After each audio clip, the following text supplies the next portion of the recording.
महायुती प्रचंड बहुमताने सत्तेमध्ये आली आहे.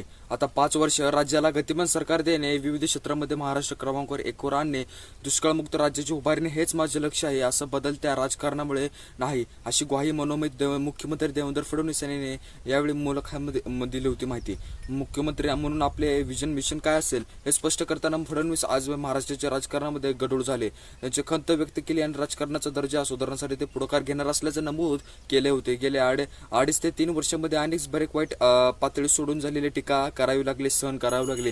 मात्र 2022 मध्ये सत्तांतर झाल्यानंतर तेव्हा विधानसभेमध्ये आपण यावेळी हे सर्व असं म्हणाले होते की आपल्यावर टोकाची भूमिका घेणे आहे आणि ही टीका आपली बदनामी केली जात आहे. तर तसं सर्व होते ना, आपण या बदला त्यांचा घेणारच आहोत असं यावेळी म्हणाले होते. त्यांना माफ केले हाच आपला बदला होता आणि यावेळेस आपली भरपूर बदनामी केली गेली असं यावेळी मुख्यमंत्री देवेंद्र फडणवीस म्हणले होते. आपली प्रतिक्रिया काय आहे यावर त्यांनी उत्तर दिले.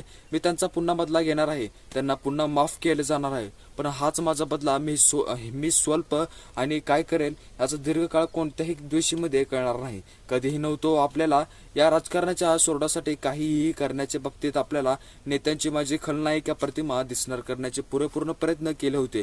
एक सांगू, महायुतीवर, भाजपवर आणि माझ्यावर जनतेवर मोठा विश्वास विधानसभेमध्ये निवडणुकीमध्ये टाकला होता. परस्पर सडेतोड उत्तर दिले होते. प्रश्न, निवडणूक प्रचारामध्ये आपण अनेक आश्वासने दिली होती, त्यांची पूर्तता काय करणार असं यावेळी प्रश्न विचारले होते. आणि प्रश्न दुसरा, यावेळी विरोधी पक्षांच्या आमदारांची संख्या विधानसभेमध्ये किती असणार यावेळी फारच कमी दिसत आहे. तर मित्रांनो, तरी हे सर्व गोष्टी असं घडत असताना देखील सरकार विरोधकांचा आवाज दाबणार आहे यावेळी असा आरोप केले होते. तर आपले मत काय यावेळी? उत्तर, कोणत्याही आवाजामध्ये आणि कोणता दाबणार नाही. विरोधकांची संख्या देखील जास्त आहे आणि कमी आहे म्हणून त्यांच्याकडनं दुर्लक्ष करून घेणार नाही, असं अजिबात करणार नाही संख्येने. तर यावेळी असं यावेळी हे म्हणाले होते.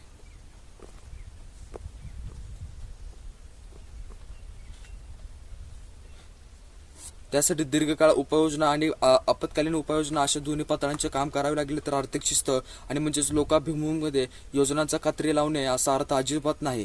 तर मित्रांनो, गुंतवणुकीसह विविध क्षेत्रामध्ये राज्य अव्वलस्थानी ठेवणे हे महत्त्वाचे आहे. खर्च उत्पन्नापेक्षा अचूक भाव ठेवणे, आर्थिक नियोजन योग्य पद्धतीने करण्याची गरज. आपण 2014 मध्ये पहिल्यांदा मुख्यमंत्री झाला होता तेव्हा जलयुक्त शिवार सरकारी कार्यालयामध्ये नागरिकांची कामे विविध वेळेमध्ये पूर्ण झालीच पाहिजे, यासाठी सेवा हमी फायदा यावर आपला फोकस होता. यावेळेस हे सर्व गोष्टी घडत असताना देखील आपल्या सर्वोच्च प्राधान्य कशाला असेल यावेळी असं म्हणाले होते. तर उत्तर, मी मुख्यमंत्री असताना देखील आणलेल्या योजना राबवल्या, कार्यक्रमामध्ये पुढे नेताना देखील त्यांच्या सरकारच्या लोकभूमिकेमध्ये योजनांचा गती देणार यावर माझा भर असेलच.